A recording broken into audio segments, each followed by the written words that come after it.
Welcome to the Game Lore Archives. Now we have an interesting episode for you today. Dan's off to do some important stuff. I think he's playing Destroy All Humans, which may have something to do with it. And so you've just got me today. We'll be talking about Pneuma, Breath of Life. Even now I'm thinking, what a ridiculous spelling for the word. P-N-E-U-M-A. Anyway, before we begin, or go any further, I just need to let you know that we are going to spoil the ending. Okay, we're going to discuss the twist in great detail. So, the word Pneuma is a word for the spirit or the soul. The name, although is ridiculous to spell, is perfect for the topic of the game. It's a game that deals with consciousness and reality, and people's place within the world. As the character comes to life and begins narrating, they tell us that they're God, and as they progress through the first level it materializes around them, and we seem to believe that this is indeed the case. As the game progresses, your character discusses aloud the reality of his situation and his place in the world. It dawns on him that there are limitations to what he can do. There are things that he does not know, which creates doubts, and he slowly begins to understand that he is not God in his current world. He slowly learns that he is actually just a character in a video game. This is a great fourth wall break in which he takes control and he tries to prevent you from completing the game. But is that all there is to it? At face value, the twist is there at the end for all to see. And yes, there's a lot of imagery and symbolism laced throughout the game, taking the forbidden apple to represent the character's loss of innocence and to signify their understanding that they are not who they thought they were. The Renaissance paintings, which represent a very uneasy time of religious tension and significant scientific and philosophical progress. These all add to the overarching themes of understanding in God.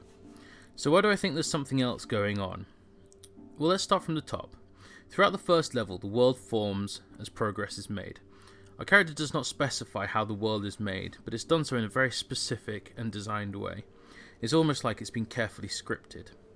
Very soon after, our protagonist comes to a puzzle. Why would he build a puzzle and create an obstacle for himself? And although the starting puzzles are very easy, they soon get much more complicated. So it's clear that he is not the god of his world. So, if he's not the god of this world, then who is he? Where did he come from?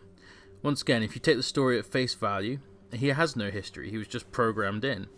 But his knowledge of things that he's never seen, such as hands, knees for example, not just bodily parts, but also he yearns for lemonade, and he knows about lemon, sugar, the tongue, and the sensation of sweetness.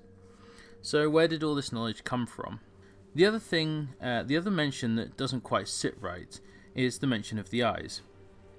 The funny feeling that he gets as he walks past the eye symbols that are watching him. How could he make the connection between the eyes, the symbol eyes, and something that he's never seen before?